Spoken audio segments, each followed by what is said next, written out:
tengo varios pedidos. Primero, que el Señor tome mi vida y hable a través mío. Segundo, quiero orar, Señor, para pedirte, junto con mis hermanos, que nos hables al corazón, que alientes nuestras vidas, que te reveles a nosotros de una manera especial. Y cuando pienso en especial, no pienso en algo extraordinario.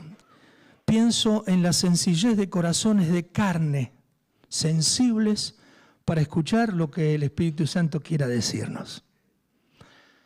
Y Señor, estamos seguros que tenés un propósito para cada uno de nosotros, por lo cual nos ponemos en tus manos, Señor, para esta reflexión, para que te reveles más de vos para nosotros y también te reveles mostrando más de nosotros en todo aquello que necesitamos redireccionar, acomodar. En el nombre del Señor Jesús. Amén. Bueno, ustedes vieron que estamos trabajando este año con un lema que es Reino en Movimiento. Ay, me olvidaba de un anuncio más. Me acaba de mandar un mensaje el pastor Miguel, que está en San Francisco en un congreso médico, que manda saludos. Si no, después tengo problemas. Estamos trabajando con Reino en Movimiento. Reino en Movimiento. El campamento fue muy especial y probablemente, las cosas más importantes que nosotros tengamos que escuchar ya las hemos escuchado. Pero yo no sé si les pasa como a mí, que cosas que ya escuché, escucharlas de nuevo me hacen bien, ¿no? Y yo creo que esto es la palabra de Dios así. Cuando hablamos de la palabra de Dios que es viva y eficaz, estamos hablando que no alcanza con leerla una vez y saberla. Como no alcanza un mensaje o una reflexión sobre un texto bíblico. Porque como es vivo, la palabra de Dios es viva, cada día podemos leer el mismo texto bíblico y que Dios nos hable de una manera renovada. Y ese es el deseo que tengo en esta mañana. Y le puse como título a esta reflexión, Nueva Identidad y Propósito. Nueva Identidad y Propósito. Y para comenzar les voy a compartir un cuento. ¿Me permiten? No tiene nada que ver con la Biblia, pero van a ver que algo sí. Se llama Identidad en el Corral, o el águila que creía ser gallina. Probablemente algunos de ustedes ya lo conozcan. Creo que yo en algún momento también lo conté sintéticamente. Y dice así: un día paseando, un granjero se encontró un huevo de águila y lo llevó a su corral de gallinas y lo colocó en el nido de una gallina de corral. El aguilucho fue incubado y creció con la nidada de pollos. Y aunque era un águila real, vivió así como si fuera una gallina más del corral. Durante este tiempo el águila hizo lo mismo que hacían los pollos, pensando que era un pollo. Escarbaba la tierra en busca de gusanos e insectos para comer, piando y cacareando, incluso sacudía las alas y volaba unos metros por el aire, al igual que los pollos y gallinas. Después de todo, ¿no es así como habría de volar un polluelo? En la granja recibió calor y cariño y aprendió muchas cosas. Aprendió de los pollos y las gallinas, que son muy quejosos, así que aprendió a quejarse. Pero no le gustó mucho esto, porque la verdad que no es una linda vida esa que se vive andando por todo el tiempo quejándose. Ha de ser insoportable de aguantar para los demás y muy incómodo para uno mismo, así que no quiso adoptar esa manera de ser. Pero aprendió también del gallo a actuar como un tirano, como un celoso y como un altanero. Tampoco esto le pareció un buen modelo, así que quiso olvidarlo. Aprendió del cerdo, aunque le pareció demasiado sucio y desordenado.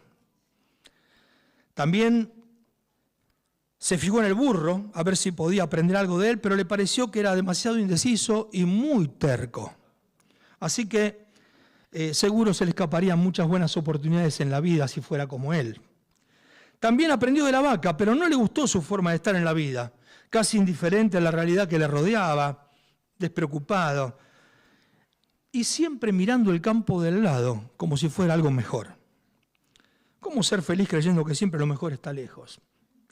Aprendió de los loros a decir cosas y llegó a la conclusión de que terminaban siendo muy chismosos, por lo cual también se dio cuenta que cuando hablaba señalaba más con el dedo hacia afuera que hacia adentro y dejó de mirarse a sí mismo. Esto le pareció peligroso. Miró al buitre y enseguida le desagradó su manera ventajera de estar en la vida, siempre queriéndose aprovechar de los descuidos ajenos. Qué mezquindad, él no quería ser así. Y luego le llamó atención un pavo que conoció, que sacaba pecho, siempre cauteloso, pero cuestionando todo. Él quería hacer en la vida algo diferente, algo importante. Un día el aguilucho divisó muy por encima de él en el limpio cielo a una magnífica ave que volaba, elegante y majestuosamente. Volaba por entre las corrientes de aire, como flotando entre las nubes del cielo, moviendo apenas sus poderosas alas doradas. La cría de águila miraba asombrada hacia arriba. Le parecía algo tan espléndido aquello de volar. Y preguntó a una gallina que estaba junto a ella, ¿qué es? Es el águila, el rey de las aves, respondió la gallina. ¡Qué belleza!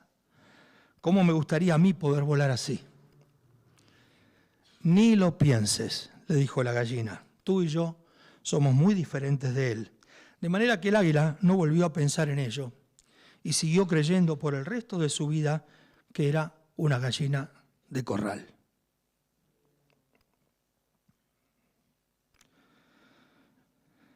La historia del águila o la gallina es que creció entre pollos, escarbando la tierra y temiendo las alturas. Tengo, gracias. ¿Y cuál es el problema? Que creía ser algo que no era y desconocía lo que era. Y entonces asumió conductas desviadas. No estaba para ir a comer gusanitos ni para andar cacareando. Sin embargo, eso es lo que aprendió. Inclusive, rodeado en su corral, en un lugar que podía ser muy cómodo y muy calentito y muy amoroso, también aprendió de cada uno de los animales, de las cosas buenas que lo hicieron sobrevivir, pero también de las malas. La cuestión es que asumió conductas que limitaron su vida para siempre. Y este cuento, en definitiva, tiene como mensaje central que todo aquello que nosotros creemos que somos va a determinar cómo vivimos. Lo que nosotros creemos que somos determina cómo vivimos. Y esto también vale para la vida cristiana y también vale para la iglesia. Si no tenemos noción de quiénes somos, podríamos impregnarnos de lo que creemos natural. Bueno, hoy hablábamos en el grupo con quienes están para bautizarse, acostumbrándonos a malas acciones, acostumbrándonos a un modo de hablar. Bueno, creemos que es natural y podríamos perder todo aquello que nos distingue y nos hace especiales y puede llevar nuestra vida a diferente altura. Por eso es fundamental considerar quiénes somos y a la luz de la palabra de Dios, si es que tenemos una relación acorde y verdadera con Jesucristo. Así que para ello les invito ahora sí a leer un versículo muy conocido de las Escrituras que nos ayudará como base para estas reflexiones y que encontramos en la primera carta del apóstol Pedro, en el capítulo 2. Un pasaje que el miércoles la hermana Beatriz en una charla recitó y le digo, justo voy a hablar de eso el domingo, si Dios quiere. Primera Pedro capítulo 2, versículo 9 dice, pero ustedes son linaje escogido, real sacerdocio, nación santa, pueblo adquirido, para que anunciéis las virtudes de aquel que los ha llamado de las tinieblas a su luz admirable. Podemos observar a simple vista que este texto se divide en dos partes, ¿verdad? La primera es lo que son. Ustedes son. Y habla de identidad. Ustedes son. Y lo segundo tiene que ver con el ser, con el hacer. Ustedes entonces son esto para que, y sigue diciendo, ¿lo ven? Una primera parte, el ser, que habla de nuestra identidad, una segunda parte que habla de el hacer, que es nuestro propósito. Y llamativamente empieza con un pero, o en algunas traducciones con un más, que de alguna manera conecta con alguna otra expresión que seguramente a simple vista podemos ver que es comparativa. Pero ustedes, quiere decir que hay otros, pero ustedes quiere decir que hay algo que diferencia otros de nosotros. ¿Qué es esto? Bueno, la diferencia está en el contexto del capítulo. En los primeros versículos habla de quienes endurecieron su corazón a Dios, que se apartaron del camino recto, que rechazaron a Jesucristo, quien es la piedra viva desechada por los hombres, pero preciosa y escogida para Dios. Así dice este pasaje en los primeros versículos. Y entonces, esos son unos, pero ustedes está refiriendo a aquellos a quienes el Señor Jesucristo nos es precioso, si es que nos es precioso. Para vosotros, pues, los que creéis, es precioso. La Nueva Traducción Viviente lo pone más claro y en lugar de pero ustedes son, dice, pero ustedes no son así, que desechan a Cristo, sino que han probado la bondad del Señor y reconocen la honra que Dios les ha dado. Eso deberíamos ser nosotros. Nosotros, los que creemos, deberíamos ver en Jesús algo precioso, porque hemos gozado, probado, reconocido la bondad del Señor y la honra que Él nos dio. Así que el pero ya nos hizo la distinción. Y entonces empieza a hablar de este segundo grupo de personas que incluye a todos los que creemos en Jesucristo, diciendo, ustedes son linaje escogido. Linaje escogido. La primera palabra, linaje, es una palabra que últimamente está entrando en desuso, ¿verdad? Por ahí en épocas más antiguas, en la época colonial, se hablaba de los linajes. El linaje real en algunos países donde hay monarquías. Se habla de linajes especialmente cuando se nombran familias reales, familias encumbradas, alguna familia que tiene en su genealogía, en su historia, algún acto de heroísmo de alguno de sus miembros. Son familias de la nobleza o de la realeza.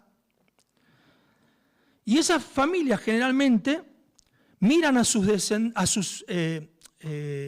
ascendientes o antepasados como con orgullo, como con la sensación de privilegio.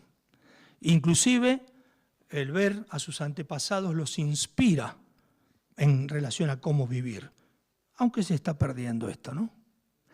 Pero el Señor en este pasaje nos dice, ustedes son linaje escogido, linaje escogido, son parte de una familia especial,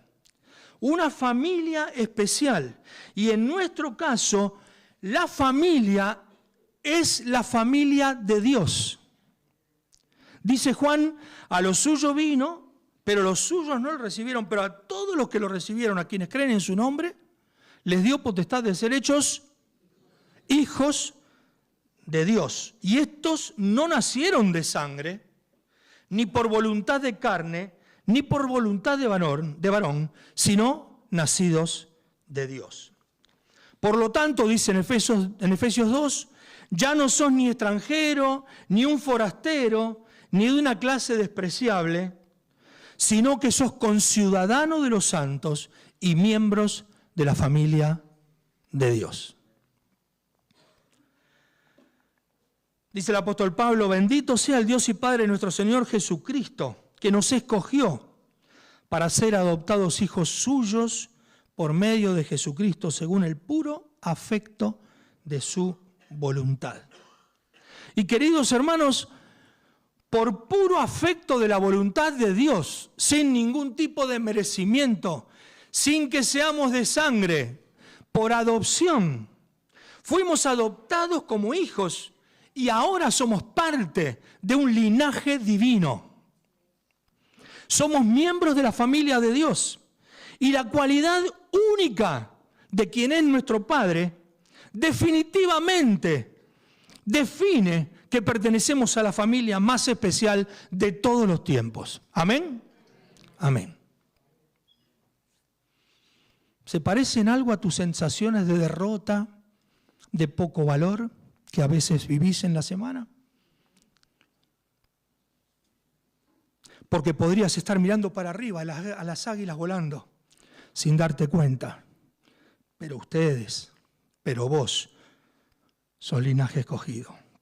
La segunda cosa que dice es, pero ustedes son linaje escogido, real sacerdocio. Y cuando leemos real sacerdocio, por supuesto, no se refiere a algo verdadero. Nosotros usamos real como lo que es verdad. Acá real está hablando de algo regio, está hablando de realeza, que pertenece y o está vinculado a un rey, a la corona, a la realeza. Lo vemos más claridad en Apocalipsis, en el capítulo 1, en el final del versículo 5 y el versículo 6, dice: Jesucristo, el testigo fiel, el primogénito de entre los muertos, el soberano de los reyes de la tierra, que nos ama y nos libró de nuestros pecados con su sangre, nos constituyó en un reino, como sacerdotes para Dios su Padre. A Él sea gloria y dominio para siempre jamás. Amén. Somos real sacerdocio, sacerdotes del Rey de Reyes y del Señor de Señores. Jesús, por medio de su sacrificio en la cruz, no solo nos dio una nueva vida, nos dio una posición extrema. Linaje, familia de Él y sacerdotes reales. Nos posicionó en su reino con autoridad. ¿Quién es el sacerdote? Bueno, en primer lugar, el sacerdote es alguien que presenta constantemente ofrendas a Dios, que sirve a Dios. Ya no como en la antigüedad con sacrificios humanos, ahora son sacrificios espirituales, de esos se gloria el Señor. Con eso se satisface el Señor. Dice el apóstol Pablo: les ruego por la misericordia de Dios que presenten sus cuerpos como sacrificio vivo, como sacrificio santo, como sacrificio agradable a Dios, que es el culto racional de ustedes. Y todo lo que hagan, dice en Colosenses, ha hecho con buen ánimo, como para el Señor, y no para los hombres, sabiendo que del Señor recibirán la recompensa de la herencia, porque a Cristo el Señor sirven. Sacerdotes reales son aquellos que hacen sacrificios espirituales. Y el cristiano, como sacerdote real, se hace a sí mismo ofrenda para Dios. Todo lo que soy, todo lo que tengo, todo lo que hago está disponible al servicio de Jesucristo. ¿Amén? ¿Andás flojo de propósito en tu vida? Y no sé qué hacer. Sacerdote real. Tenés un ministerio todos los días de tu vida. Ofrendas espirituales agradables a Dios. Todo lo que hacemos debería ser visto como sacrificio espiritual para Él. Hay que ir otra vez a la iglesia. Hay que mover las sillas. Ay, no, pero yo estoy para predicar, no, para estas cosas chiquitas. Sacerdotes reales, entregados por completo al servicio de Dios. Amén. Lo que más desea Dios de cada uno de nosotros es un amor honesto de nuestros corazones y un servicio pleno de nuestras vidas. Ese es el sacrificio perfecto. Y lo maravilloso de esto es que cuando todo lo que hacemos tiene como destino central a nuestro Dios, hasta la tarea más sencilla se reviste de gloria.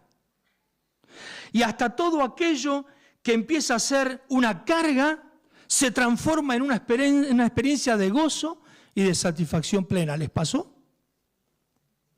Tantas veces, con cansancio y desánimo, me acerco a alguna actividad o hago alguna visita y la verdad que estoy cansado y quisiera estar en casa y después digo, gracias Señor, gracias, gracias. Qué privilegio poder servirte y qué bendición porque me das nuevas fuerzas. Yo te sirvo a vos y vos me llenás a mí. Eso es lo que pasa para los que son sacerdotes reales. El cristiano tiene el deber, pero especialmente yo les invito a que sientan el privilegio de traer las ofrendas al Señor. El sacerdote también es una persona cuya tarea consiste en acercarle a otros a Dios o acercarlos a Dios. Es la de hacer de puente, por eso la palabra pontífice. Como puentes, nosotros debemos como sacerdotes reales, como reyes y sacerdotes, tomar la autoridad con la que nos comparte Cristo y operar contra las tinieblas que hacen que las personas se alejen de Dios. Somos de alguna manera llamados a operar contra las fuerzas de las tinieblas, llevando la luz de Cristo. Somos sacerdotes para extender su reino y no lo hacemos con nuestro poder. Nuestro poder no es nada. El Señor nos instrumenta con su Espíritu Santo. Recibiréis poder cuando haya venido sobre vosotros el Espíritu Santo de Dios y me seréis testigos. El Señor nos instrumenta y nos manda. Así que, hermano, cuando ves que hay alguien que discute acerca de las cosas de Dios, que rechaza, que se burla, hermano, asiste del poder del Espíritu Santo. Agárrate de ese lugar real. Sos un sacerdote real. Y sin vergüenza, habla a otros de Cristo. Serví a Dios también compartiendo el mensaje a otros, extendiendo el reino de Dios. No le estamos haciendo mal a la gente cuando les hablamos de Cristo. La gente está deseosa de escuchar palabras de esperanza y de salvación.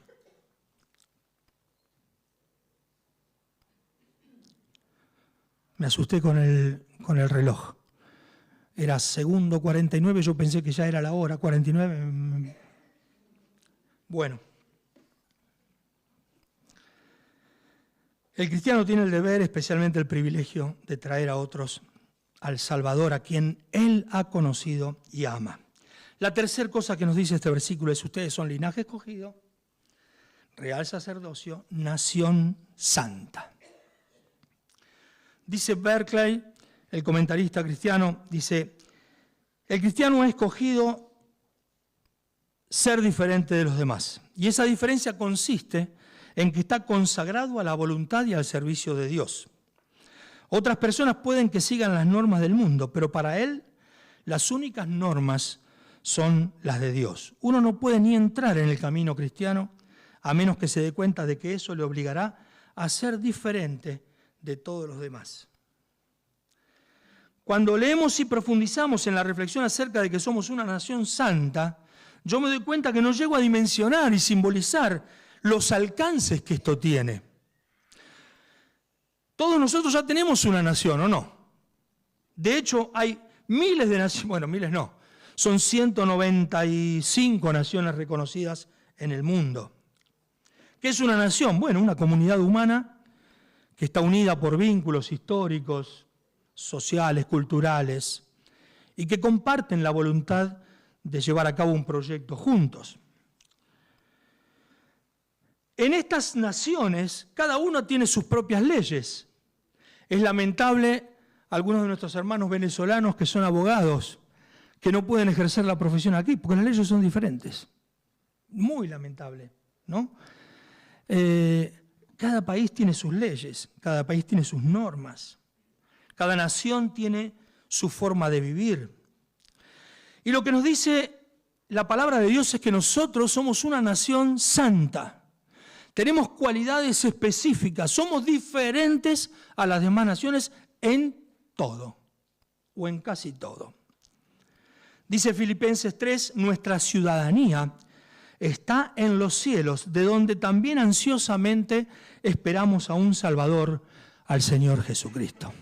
Así que somos una nación bastante diferente a la Argentina, que ya no confiamos en nadie. En esta nación a la que pertenecemos, tenemos una esperanza perfecta. Ansiosamente esperamos al Salvador, a Jesucristo.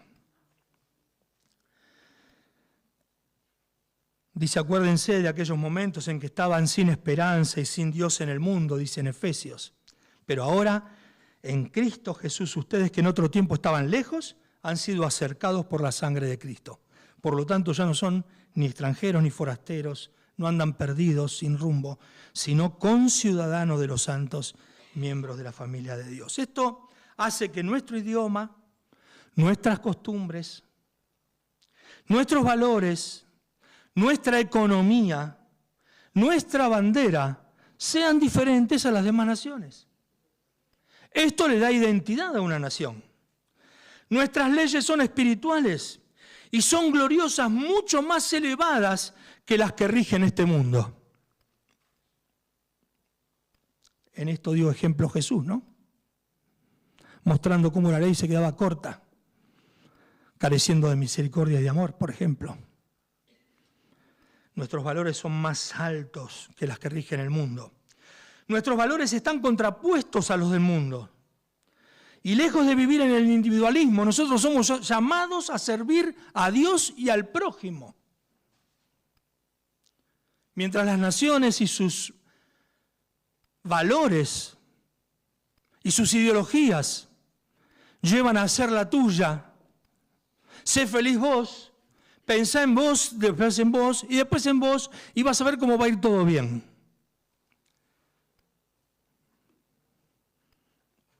Nuestros valores son diferentes. Amá a tu prójimo como a ti mismo. Nuestra economía es diferente. ¿En qué invertimos? Y dólar. No, pues está parado el dólar. Mejor en la bolsa. No, pero la bolsa nosotros no entendemos nada. Y si compramos cripto, y menos. Y entonces mejor la dejamos en el colchón. ¿En qué invertimos nuestro tiempo? A ver qué puedo hacer hoy. Nuestra economía no se sustenta en las virtudes del libre mercado, ni en las garantías de las administraciones del Estado. Está fundada en la provisión y en la riqueza sin medida de Dios. Y por eso nos dedicamos a hacer tesoros en el cielo. Buscad primeramente el reino de Dios y su justicia. Todas las demás cosas serán añadidas. No te preocupes demasiado por qué comer, con qué vestirte, porque Dios tiene cuidado de vos. Es una economía que se sustenta en las riquezas eternas de Dios. En esta nación, el idioma que se habla no es el de la queja, tampoco es el de la obscenidad, tampoco es el de la murmuración, ni debería serlo. Tampoco es el de la desvalorización, el juicio o la condenación, tampoco el de la desesperanza.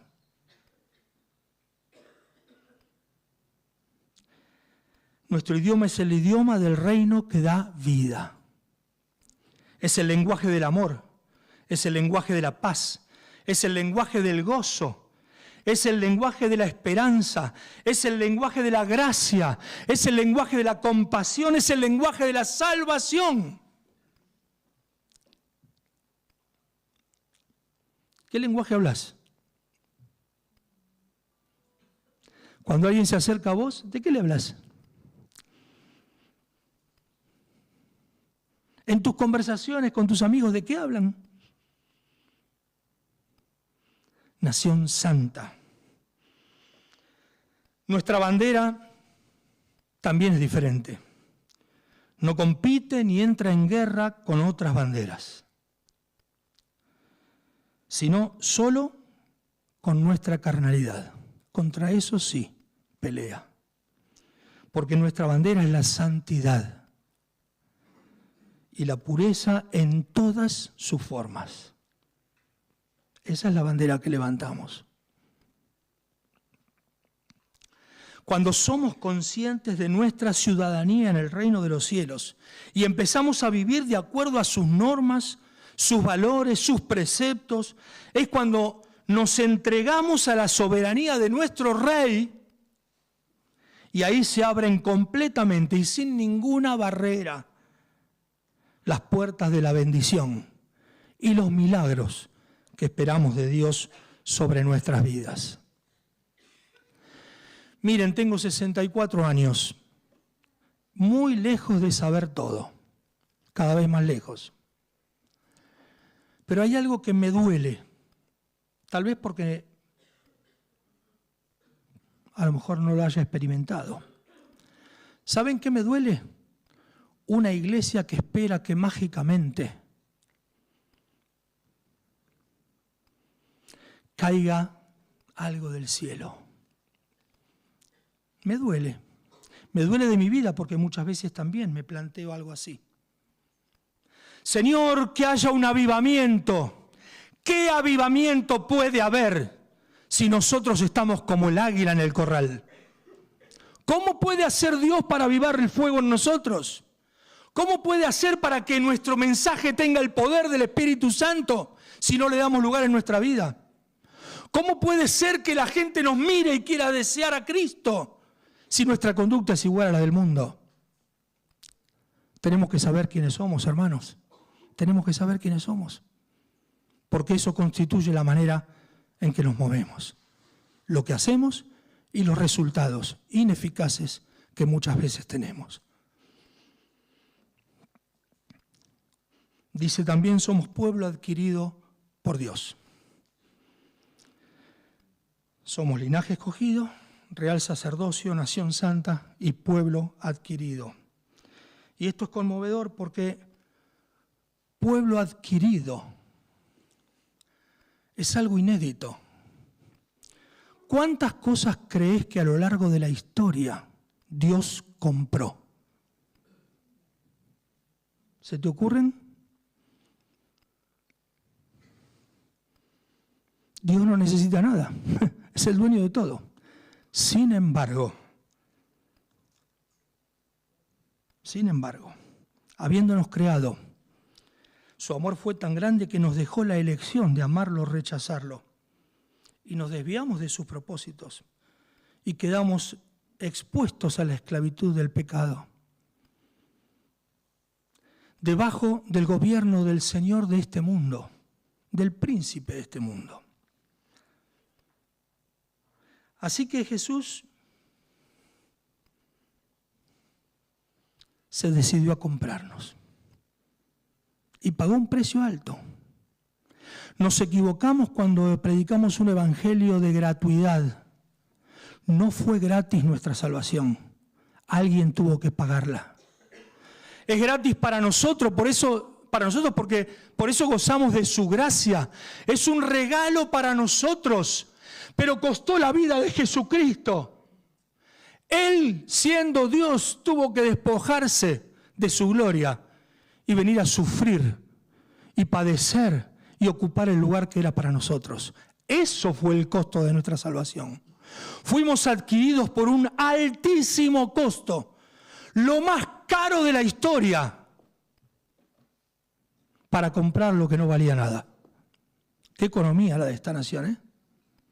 Nosotros siempre especulando a ver si nos conviene comprar esto o lo otro, qué relación tiene el precio y el producto. No, pero podemos negociar. Jesucristo no negoció nada.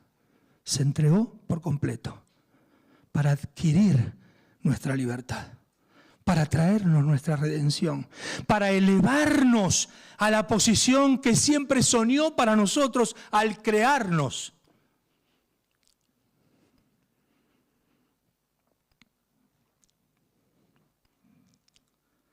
Es la iglesia del Señor la cual Él ganó por su propia sangre, la que nosotros integramos.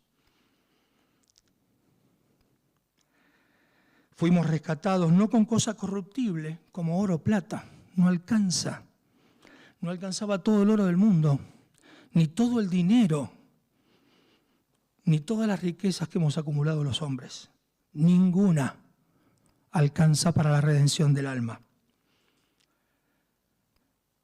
Fuimos rescatados con la sangre preciosa de Cristo, como de un cordero sin mancha y sin contaminación, el único cordero sin mancha y sin contaminación.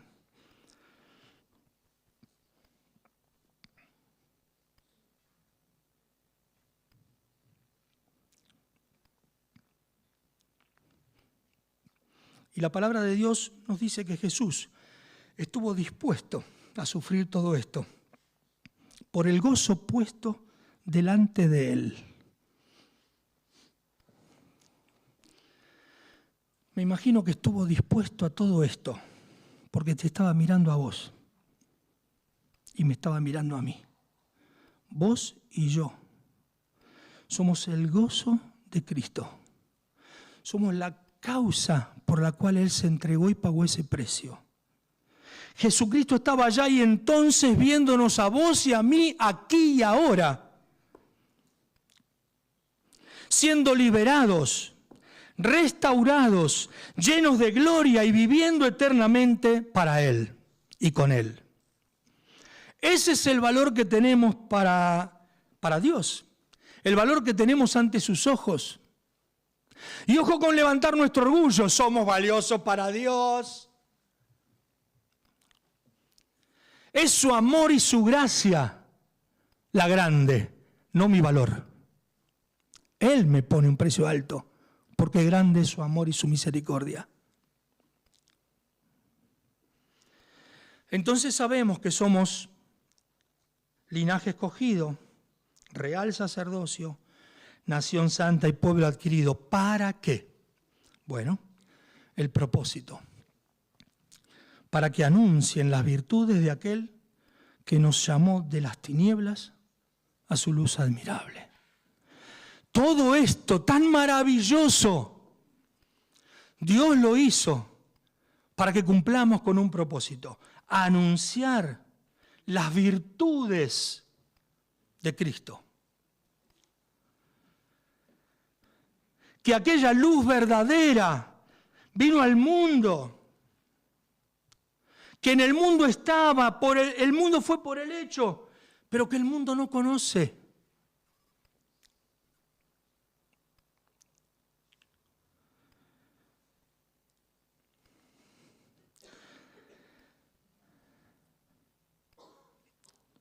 Fuiste llamado para contar que Dios es bueno, no para que hagas cursos de oratoria, ni para que estudies teología, o para que te formes en alguna temática específica de la Biblia de una manera muy elevada. Todo eso es maravilloso, si el Señor te llama a hacerlo. Pero fuimos llamados para contar las virtudes de aquel que nos llamó. ¿Quién te llamó? Jesucristo. Contá lo que conoces de Él, que fue bueno con vos, que escucha tu oración, que te acompaña en tu soledad, que te hace sentir paz en medio de la incertidumbre, que alivia tu ansiedad cuando vas a buscarlo a Él, que te da seguridad cuando tenés temor, porque sabés que estás a resguardo. Contá sencillamente las cosas preciosas que Dios hizo en tu vida. No esperes tener un púlpito para dar un sermón. Andá y contá cuán grandes cosas ha hecho Dios con vos. Las personas necesitan saber que hay un lugar firme donde fundar sus vidas, que hay esperanza, que son amadas por Dios. Necesitan escuchar buenas noticias. Están hartas de malas noticias, hartas de programas para ser felices, hartas de remedios contra el desánimo, contra la ansiedad, y los 2 pasos o 7 o 1500 para la felicidad. Hartas. Las personas necesitamos de Cristo.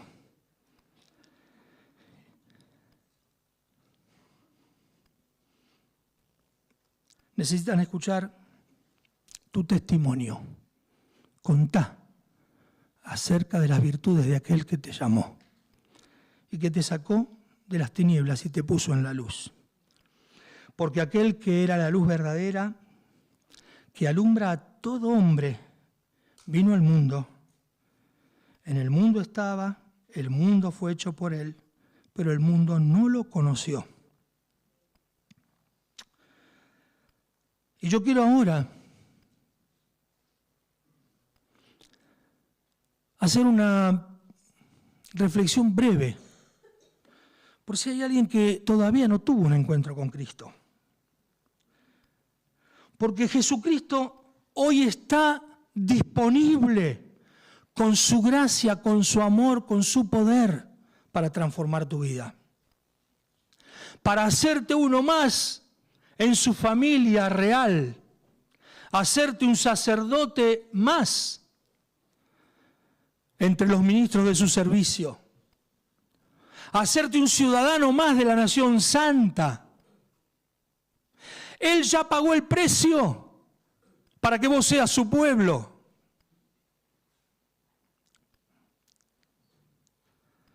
¿Qué hace falta?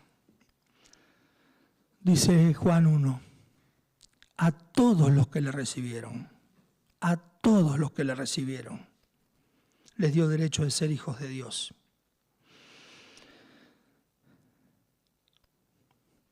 Porque de tal manera amó Dios al mundo, que ha dado a su único Hijo, para que todo aquel que en Él cree no se pierda en el malestar y las tinieblas de un mundo que desespera, sino que tenga vida eterna. Porque no envió Dios a su Hijo al mundo para condenar al mundo, sino para que el mundo sea salvo por Él. Y el que en Él cree no es condenado. ¿Y cuál es la condenación? Que la luz vino al mundo y los hombres muchas veces amamos más las tinieblas que la luz. Por eso es importante que anunciemos las virtudes de aquel que nos llamó a su luz. Y en el preámbulo del texto que nosotros leíamos, en 1 Pedro 2:4 dice, acercándonos a Él. Así es como tenemos esta nueva identidad y este nuevo propósito. Acercándonos a Él, la piedra viva, desechada ciertamente por los hombres, pero escogida y preciosa por Dios. Así es, acercándonos a Él, a Jesucristo. Como Dios nos instrumenta, nos da una nueva identidad y nos da un propósito glorioso. A la iglesia, hermanos, les comparto como para mí mismo, que el Señor nos aliente con una visión nueva respecto de quiénes somos, de la magnitud, de la grandeza de su obra y el lugar extremadamente elevado en el que Él nos puso, que no podemos ver porque tenemos unos ojitos bastante débiles, algunos más que otros. ¿No, Carlos? Pero que el corazón pueda ver la grandeza de ese lugar elevado donde Dios nos lleva a través de Jesucristo. Para quienes nunca han recibido a Cristo, yo les invito a que hoy sea el día. Dios tiene mucho más de la vida para vos.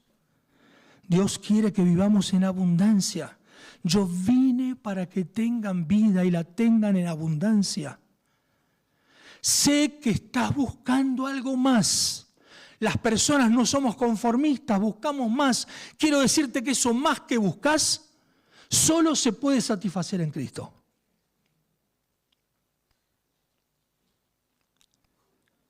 Así que vamos a terminar con una oración y yo les voy a invitar a que nos pongamos de pie.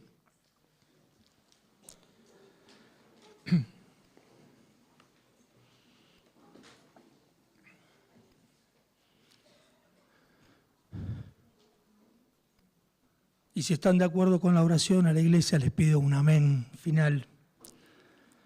Pero si este es un momento que puede servir para alguno, para recibir a Cristo en esta mañana, no con ningún ritual especial, solo en tu interioridad, hablando a Dios y diciéndole, quiero recibirte en mi vida. Hacelo en este momento. Yo te garantizo que las promesas de Dios se cumplen sí o sí.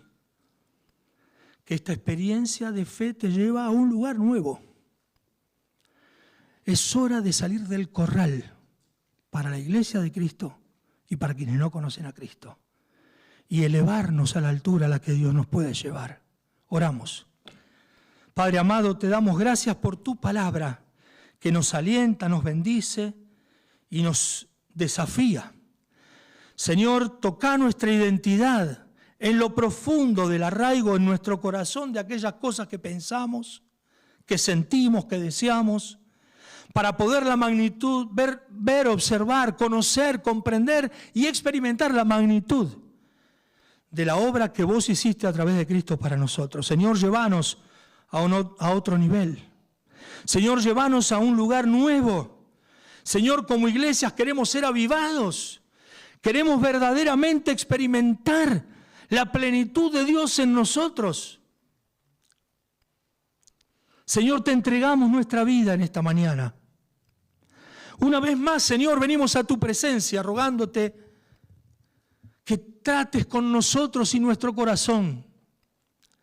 Que nos ayudes y nos fortalezcas en las cosas que debemos cambiar. Pero sobre todo en nuestro espíritu soberbio. En nuestros saberes que se imponen a tus verdades. En nuestra comodidad que a veces nos deja fuera de tus propósitos. Señor, llévanos a un nuevo nivel. Y Señor, si hay alguien hoy que no conoce a Jesucristo como Salvador, que esta sea una mañana en la que el Espíritu Santo pueda convencer de pecado, pueda llevar a los pies de Cristo a esas personas, para que conozcan las virtudes de este gran Señor que nos llevó de las tinieblas a su luz admirable, que puedan gozar del amor, de la bendición, de la misericordia y la gracia de Dios, porque te lo pedimos en el nombre del Señor Jesús. Amén. Tomen asiento, hermanos.